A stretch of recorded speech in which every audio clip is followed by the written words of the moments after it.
দেখুন আপামর মুসলিম জনসাধারণ কেউ ইট বয়ে নিয়ে যাচ্ছে, কেউ লোহার রড বয়ে নিয়ে যাচ্ছে ঢালাই যেগুলো লাগে, কেউ সিমেন্ট বয়ে নিয়ে যাচ্ছে, কেউ বালি বয়ে নিয়ে যাচ্ছে। মানুষের একটা আবেগ আছে, এটা থেকেই পরিষ্কার। এবং যে ছবি ওখানে দেখা গেছে মঞ্চের সামনে যা লোক, তার 20 গুণ লোক হচ্ছে রাস্তায়। এবং রাস্তায় লোকের স্বতঃস্ফূর্ত একটা সেখানে ভাবনা, সেখানে তারা ওই নির্মাণ কার্যে বা ওই শিলান্যাস অনুষ্ঠানে তারা যাওয়ার জন্য উদগ্রীব। তো এটা থেকে বোঝা যায় যে মানুষ চায়, ওখানে সাধারণ মুসলিম জনগণ চায় যে ওখানে মসজিদ হোক, এটাই তার থেকে প্রকাশ পায়। রাজ্যের মুখ্যমন্ত্রী মাননীয় তিনি ইতিমধ্যেই বড় বড় 3টে প্রজেক্টে হাত দিয়েছে। একটা কমপ্লিট করেছে, দীঘার জগন্নাথ, রাজারহাটে দুর্গাঙ্গন হবে আর শিলিগুড়িতে মহাকাল মন্দির হবে। তাহলে তারানি দলের একজন বিধায়ক তিনি যদি মসজিদ করতে চায় মুসলিম কমের পয়সায় এবং সাধারণ মানুষের পয়সায়, তাহলে মাননীয় তাকে সাসপেন্ড করে দিন। দেখুন, মন্দির মসজিদের রাজনীতি মমতা ব্যানার্জি পশ্চিমবাংলায় নিয়ে এলো। উনি যদি চাইতেন, যদি মনে করতেন যে কোনো একটা ট্রাস্ট করে সেখানে জগন্নাথ মন্দিরটা হিন্দু জনগণের পয়সায় হবে, সাধারণ মানুষের টাকায় হবে, সাধারণ মানুষ দুহাত খুলে টাকা দিয়ে সেখানে মন্দির গড়ে দিত, হয়তো উনি যে মন্দির করেছে তার থেকেও ভালো মন্দির করে দিত। কিন্তু ব্যাপার হচ্ছে উনি সরকার পোষিত টাকায় করতে গেলেন। সুতরাং উনি নিয়ে আসলেন যেখানে রাজ্যের প্রত্যেকটা ব্লকে হসপিটালে ডাক্তার ঠিক নেই, প্রত্যেক ব্লকে কলেজ ঠিক নেই, স্কুলে শিক্ষক নেই, স্কুলে মানে ওই মিড ডে মিলের খাবার অনেকে চুরি করছে, স্কুলে দেখা যাচ্ছে যে নন টিচিং স্টাফ আছে তারা নেই। সুতরাং এইগুলোর দরকার আছে। মানুষ তো চায় না যে সরকার কোনো মন্দির করুক, সরকার কোনো মসজিদ করুক।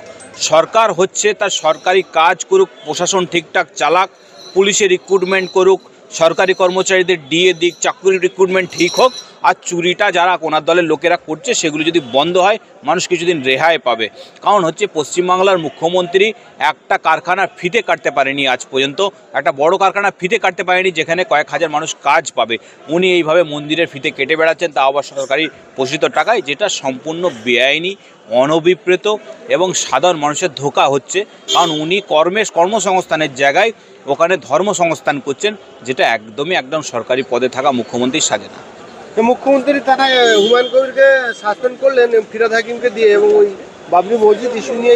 দেখুন, ফিরহাদ হাকিম হচ্ছে নিজে কদিন আগে বলল যারা মুসলিম ধর্মে জন্মায়নি তারা অভাগা, এই ধরনের বেআইনি অসাংবিধানিক একটা মন্তব্য উনি করেছেন। তো সুতরাং ওনাকেই তো সাসপেন্ড করে দেওয়া উচিত, কিন্তু মমতা ব্যানার্জি করবে না। কারণ ফিরহাদ হাকিম টিকিট পাওয়ার জন্য মমতার বাড়ি ঘেরাও করেছিল।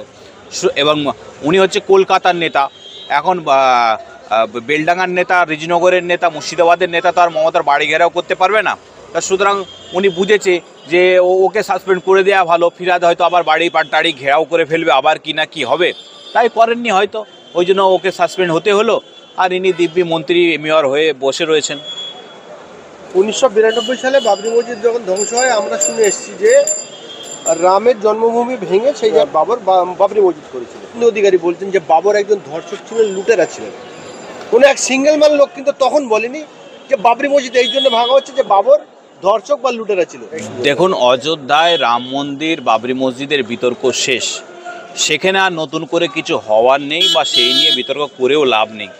কিন্তু বর্তমানে যেটা হচ্ছে যে মুর্শিদাবাদে একটা মসজিদ হচ্ছে, মসজিদ হামেশাই হয়, মসজিদের নামে চাঁদা তোলা হয়, মাদ্রাসা হয়, ঈদগাহ হয়, এগুলো হামেশাই হয়ে থাকে। কিন্তু ব্যাপার হচ্ছে নামটা যেহেতু বাবরের দিয়ে ফেলেছে, সেই জন্য এই রাজনীতির জায়গাটা তৈরি হয়েছে। এবং যিনি এই উদ্যোগ নিয়েছেন তিনি একজন পলিটিক্যাল পার্সন।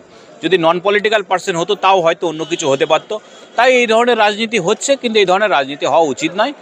মন্দির প্রত্যেক ব্লকে হোক, মসজিদ যেখানে যারা পারবে সেখানে তারা করুক, গির্জাও হোক, এটা নিয়ে কোনো রাজনীতি আমার মনে হয় না করা উচিত। বেশ কিছু মানুষ সোশ্যাল মিডিয়ায় তাদের বক্তব্য বলছেন যে যেখানে বাবরি মসজিদ হবে সেখানে আমরা ভেঙে রাম মন্দির করব, না পারলে আমরা বৃহত্তম টয়লেট তৈরি করবো। এটাকে কেমনভাবে দেখছেন? আমার মনে হয় এই ধরনের বক্তব্য, মুখরোচক বক্তব্য, বাস্তবে কোনো মিল নেই। এই ধরনের মুখরোচক বক্তব্য শুনতেই ভালো লাগে, হয়তো শীতকালে রক্ত গরম করতে ভালো লাগে, বাস্তবতার সঙ্গে এগুলো সম্ভব নয়। মানুষ কেউ হিংসা চায় না, মানুষ কেউ হানাহানি চায় না। মানুষ মসজিদে নামাজ পড়তে চায়, মন্দিরে পুজো দিতে চায়।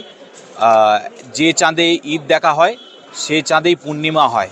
তো সুতরাং আমরা সবার আগে মানুষ, আগে মানুষ হব, তারপরে না হিন্দু হব, তারপরে না মুসলমান হব।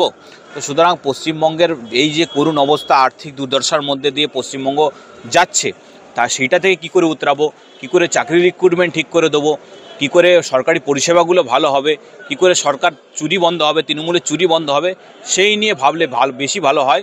কারণ হচ্ছে সাধারণ মানুষের খেতে চায়, সে গতর খাটাতে চায়, সে কাজ পেতে চায়, সেটা আজ পর্যন্ত হয়ে উঠছে না। কিছু মুসলিম সমাজের লোক তারাও কিন্তু বিরোধিতা করছেন। ইতিমধ্যে আপনাদের যে হাইকোর্ট, আপনি যে হাইকোর্টে প্র্যাকটিস করেন, এই হাইকোর্টে এক ব্যক্তি, তার বাড়ি দক্ষিণ চব্বিশ পরগনার জয়নগর, তিনি বলছেন যে ওখানে মসজিদ করলে, শিলান্যাস করলে ল অ্যান্ড অর্ডারের সমস্যা হবে, সেই নিয়ে মামলা করেছেন। দেখুন, মামলা হয়েছিল, মামলাতে কি হলো, ওনাদের মামলা করাটাই বেকার, বরঞ্চ ওনারা মামলা করেছে বলে হুমায়ুন কবিরের ভালো হয়েছে। কারণ হচ্ছে ওই মামলার প্রেক্ষিতে হাইকোর্ট রায় দিয়েছে যে ওখানে যে রায় দিয়েছে সেই রায়ে পরিষ্কার দেখা যাচ্ছে যে যে রাজ্য সরকার বলেছে তার উপযুক্ত পুলিশি ব্যবস্থা থাকবে, এবং union of India, central government বলেছে যে তার 19 কোম্পানি অলরেডি ওখানে ডেপ্লয়েড আছে পুরনো অর্ডারের ভিত্তিতে। তো সুতরাং সেটা কাজে লাগতে পারে। সুতরাং এই ধরনের রায় হয়েছে। সুতরাং যারা মনে করছে যে আমি একটা পিটিশন করলাম, আমি কোনো বড় কিছু হয়ে গেলাম, তিনি হয়তো পিটিশন করে হুমায়ুন কবিরের উপকারী করে দিয়েছে। কারণ হচ্ছে এই ধরনের পিটিশনের সারবত্তা আলটিমেটলি কিছু হলো না। সামনে নির্বাচনে হুমায়ুন কবির নতুন দল লঞ্চ করতে যাচ্ছে। উনি বলছে যে মিমের সাথে জোট করে নির্বাচন লড়বে। তিনি মিমের সাথে জোট করলে কতটা লাভবান হবে? দেখুন, মিমের সাথে জোট করতে গেলে আগে তো প্রথমত হচ্ছে একটা নির্বাচিত সরকার আছে এবং সেন্ট্রালে একটা সরকার আছে, তাদের বিরুদ্ধে লড়াই করতে গেলে সেইভাবে সুশিক্ষিত সমাজকে সংগঠিত করতে হবে, সাধারণ মানুষকে সঙ্গে নিতে হবে, এবং হচ্ছে যাদের রাজনৈতিক দক্ষতা আছে তাদেরকে সঙ্গে নিতে হবে।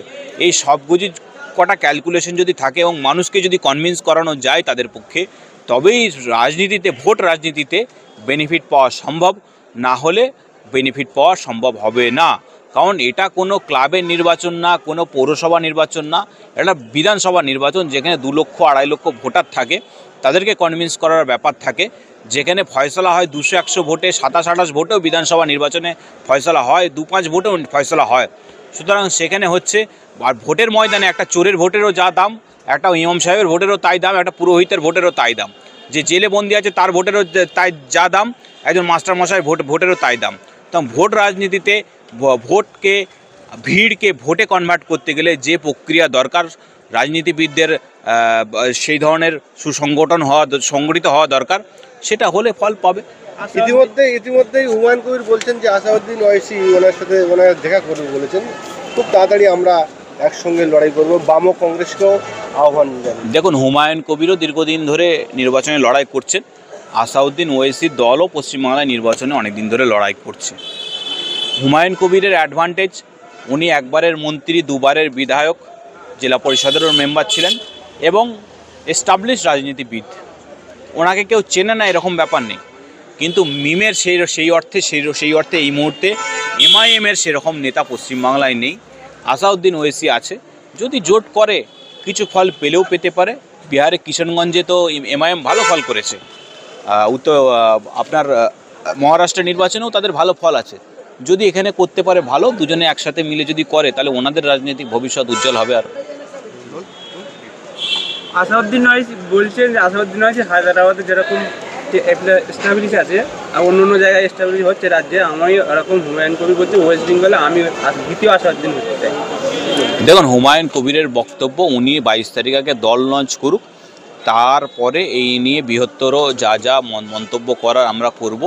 কারণ হচ্ছে দলটা লঞ্চ হতে দিন, দলের কি নাম রাখছে, দলের কিভাবে তারা সংগঠন এগিয়ে নিয়ে যাবে, সেইগুলোকে পর্যবেক্ষণ করা জরুরি, তারপরেই মন্তব্য করাটা ঠিক হবে।